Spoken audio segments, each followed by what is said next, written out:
সুস্থ শরীর যখন থাকে তখন মানুষে কিন্তু আমল বেশি করে না, তখন বেশি বেশি করে নেক আমল করে নিজের আমল নামায় বেশি করে জোগাড় করে রাখো, সংগ্রহ করে রাখো। তাহলে যখন তুমি অসুস্থ পড়ে যাবে, যখন আকাজ হয়ে যাবে, বার্ধক্যে পৌঁছে যাবে, তখন আর আমল করার কোনো ক্ষমতা হবে না।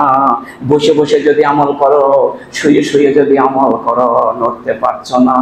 এই আমলটাই আল্লাহ রাব্বুল আলামিন ফেরেশতাকে বলবেন, ইয়া মালাইকাতু, আমার ফেরেশতা, উকতুবু বিআমালিন সালিহা, যে আমলও পার্থিব জৈবনকালে করেছে, যখন হাঁটাচলা করতে পারতো, সুস্থ শরীর ছিল, তখন যে আমলটা করেছে, ওই আমলটা এখন আর চলতে পারে না, এখন প্যারালাইসিসে বসে আছে, এখন তার দেয়ালে পিঠ থেকে গেছে, এখন তার আর কিছু করার নাই, নড়ার ক্ষমতা নাই, এখন বড় একটা মহামারী রোগে পড়ে আছে। হাই, ওই আমলটা দীর্ঘদিন করার কারণে সহিহান আমালান, ওই আমলটা এখনো পর্যন্ত তুমি লিখে রাখো।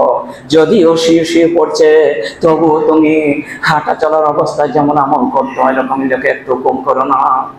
দেখুন আল্লাহ কত রহমান রহিম। সেই জন্য মহানবী বলছেন, পরকালের সবসময় চিন্তা ভাবনা করে, কালকে বর্জন করে দে, তাজারুন আল আখিরা, আর তোমরা আখিরাতকে বর্জন করে দিচ্ছ। কত হেবুন আল আজনা, আর তো আর দুনিয়াকে তোমরা মহব্বত করছো।